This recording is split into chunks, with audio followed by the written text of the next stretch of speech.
Hello there, beautiful people, and today I have my first ever speed painting for you. The character I'm drawing in the speed paint is my original character, or one of my first original characters, and I call her the Keeper of Time. I will just warn you beforehand that the lighting in the video will be changing. It will be cold lighting or warm lighting. I can't really figure out the best lighting situation right now because sometimes I was filming in daylight, sometimes I was filming at nighttime, so the lights changed a little bit, but I hope that's bearable for you to watch. I tried my very best to film while drawing, but this is the first time I'm doing it, so it's at an angle, and I hope that, again, you can live with that. But I'm really excited to show you this because I'm really pleased with how the drawing came out. I actually have it right here behind me. So I hope that you'll enjoy and seeing the process I went through getting a final result of her, and I think finally a final design for her as well. So enjoy! I start off by making a sketch, and I usually do this on a separate piece of paper, usually just printer paper. I do it with a colored pencil to make sure that I have the right shapes and details in order, and then tracing that with a regular pencil so I can ignore the sketchy part underneath, and then going over to my light box and tracing this onto my final piece of paper. In this case it's mixed media paper, and I trace it with a pen. I think it's 0.2, and I do it in this way to make sure that the final piece has crisp lines and no distracting sketch lines underneath. After tracing the sketch onto my final piece of paper, I usually go in making a little bit of a color palette for my character. And here I know that she's gonna have a lot of warm tones, with her dress being red and her skin tone being this warm mid-toned skin tone. And for me it's very difficult to get a nice color of red, even though it's my favorite color. It's very difficult for me to actually execute properly. So here I'm very cautious about what colors I'm laying down and in what order. So here I'm making down a pretty even base at first, but I'm going over the dress a few times. I think it's 3 times in all, and the skin tone it's only required to do twice to get the color I wanted for her. And here you see me go over the dress one more time to make it a little bit more intense in the way, instead of being transparent, and this just deepens up the color a lot more.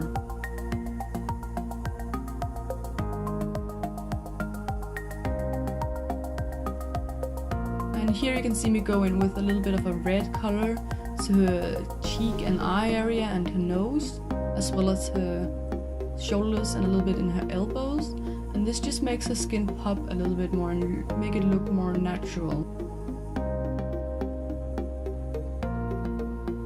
For the shadows I use a purple color, and I do this to tie the entire drawing together. Because if I used a red color to color in the shadows of her dress and a brown for the skin, it wouldn't look as cohesive in the final result. So using a purple for all the shadows in the entire drawing just ties the drawing a little bit more together. Also, I know that the background is gonna be purple, so having both the background and the shadows be purple ties it all together. Here I'm coloring in her hair a little bit with a yellow because I know that all her tones and color scheme is gonna be warm. So just adding a little bit of tone in her hair and not making her hair gray as the shadows of her white hair just makes it a little bit more natural. Then I go in with the first layer of the background, and I do this in a blue color, and I'm not really concerned about it being neat and a flat color because I know that I'm gonna go over it multiple times. Also, I don't want a flat background for this character. I like it being a little bit more rough and textured. Here I go in what looks like a purple, but it's actually a red, to have this more natural looking purple with a little bit more of a nuance to the tones. And once again I go in with the purple and deepening up the shadows here and there, and you'll see me do this multiple times throughout this video.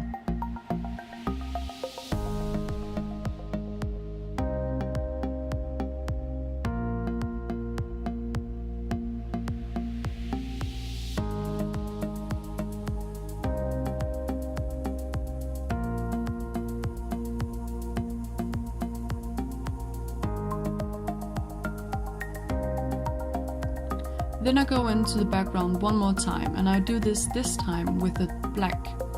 And this is to just tone down the purple a little bit and also darkening up the background. And I do this to pull the background more to the back and make her stand out a little bit more on the background.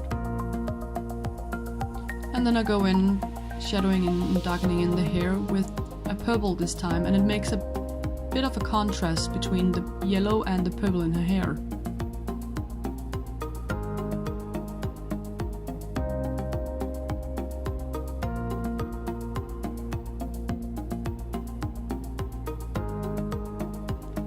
And here you see me go in with a yellow to the lightest area on her skin and also a little bit in her hair as well. And this is once again to make her skin look more natural and not have just one or two tones.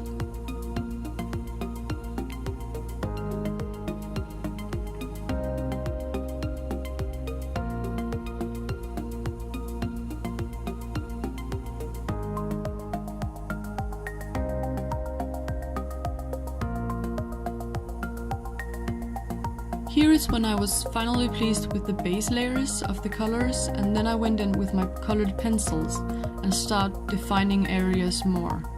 This is in places such as this blush in her face, and also the yellowness of the light in her face and areas, and also very much in the shadows all over. And I really like the textured grain that the pencils give the drawing.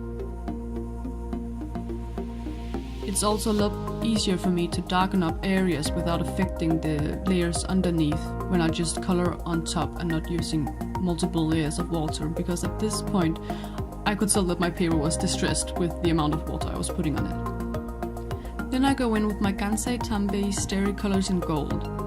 I use this for the jewelry on her horns and her arms, and also in the shiny parts on her dress and the golden parts on her dress.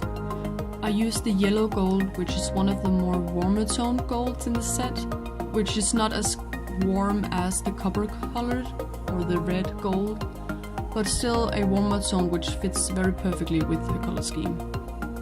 And here I've zoomed in on the camera to make it easier for you to see the shine that the colors are giving it, but also to see more of the detail in the drawing at this point.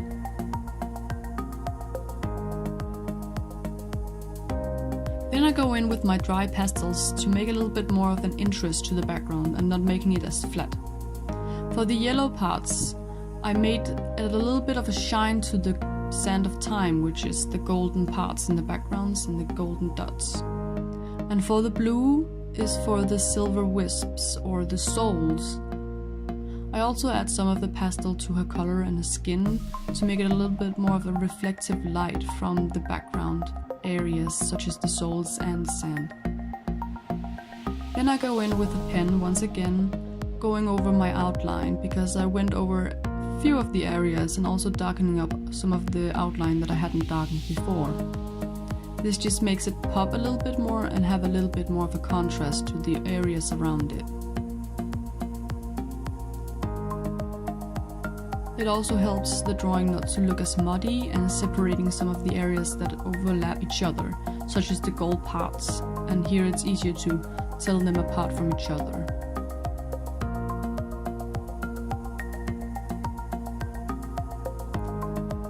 Then I go in with a white Posca pen, and I do this to brighten up some areas such as the rim lighting, which are cast by some of the souls in the background and also some of the gold in the background, but also making some white outlines where there are direct lighting cast on her, such as in her hair and on the side of her arm.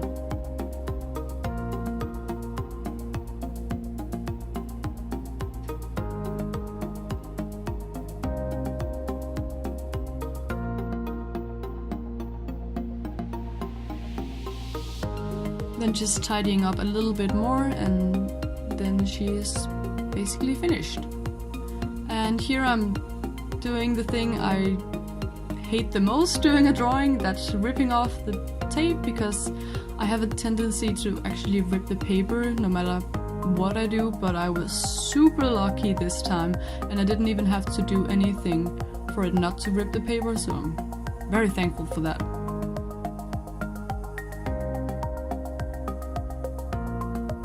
So here you have the final result of my Keeper of Time, one of my first original characters, and I hope that you enjoyed this process. I really love the outcome of this drawing, and here you can just see a little bit of the shininess of the gold, or a lot of the shininess, because I really love these Kansai Tambe colors.